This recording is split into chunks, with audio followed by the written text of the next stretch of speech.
Hey guys, it's Rick. I had a question of people asking me, how do I do a reverse vault? And reverse vaults can be tricky, so if you guys don't know what a reverse vault is, let me show you what that looks like.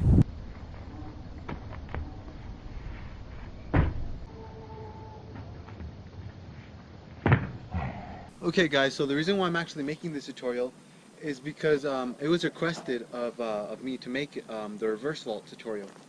And what this person was having trouble with was he can do the vault over his right side, so he can do the reverse vault like this, but he can't do the reverse vault over his left side, so like this.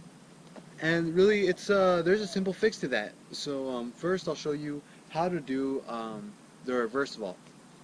So when you come up to your obstacle, you're coming up, and hand placement is the first thing we're going to learn. So you put your hands on the obstacle, and it really doesn't matter how you put them.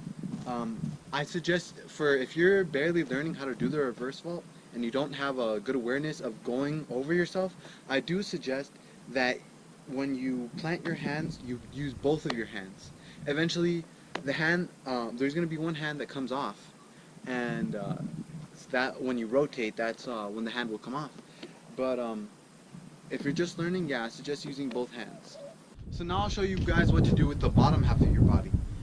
So with the bottom half, what you want to do is you want to when you come up to your obstacle, place your hands on the obstacle, and once you come up to it, you're going to jump, and of course you're going to be squatting down to jump, that way you can go up.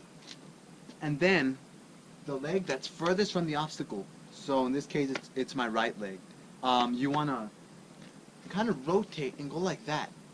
So pretty much if you can go like this, you're halfway there, basically. So if you can do that, you're pretty much halfway there. Then you want to, while you're in the air, you're gonna leave your hand on.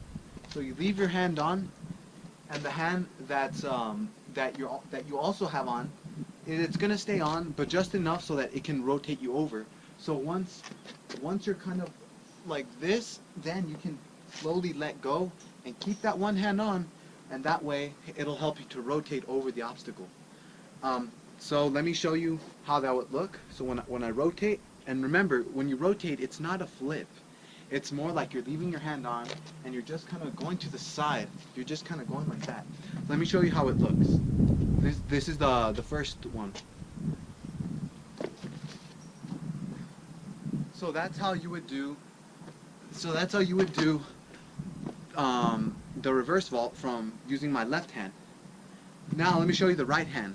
Now remember, I said that if I put my right hand, and this was the person's problem that he was asking me to make this tutorial for, is that he can do it over his right hand, but he can't do it over his left hand like I just showed you.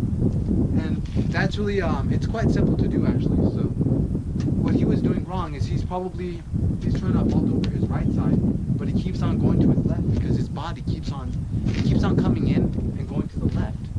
So what he can do to fix that is, instead of putting his body over here, he puts his body over here, depending on which side, of course, that he's gonna vault over.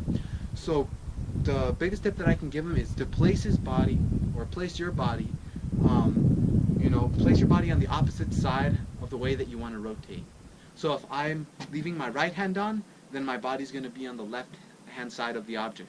If I'm leaving my left hand on, my body's going to be on the right hand side of the object that I'm going to vault over. So now I'll show you with the right side. This is how it looks for the right side. And you see, this is kind of a high obstacle, so I had to use, it wasn't as efficient. Of course, I need more training so I can get, I think it's called ambidextrous with your movement. And that's really all it is to it. So, also, if you're scared to try this move, try it on the ground. Trying it on the ground will make it so much easier for you to actually get this move down. And yeah, so that's pretty much it. If you guys like what you see, leave a comment, subscribe. Ask me for any other tutorials you want me to do, or if you're having trouble with the move, that way I can make another video just like this one to help you guys, because that's my main goal.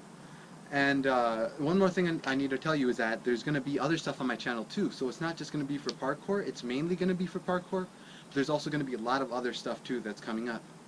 And so yeah, it should be exciting. Well, I'll see you next time. And yeah, so hopefully get this moved down.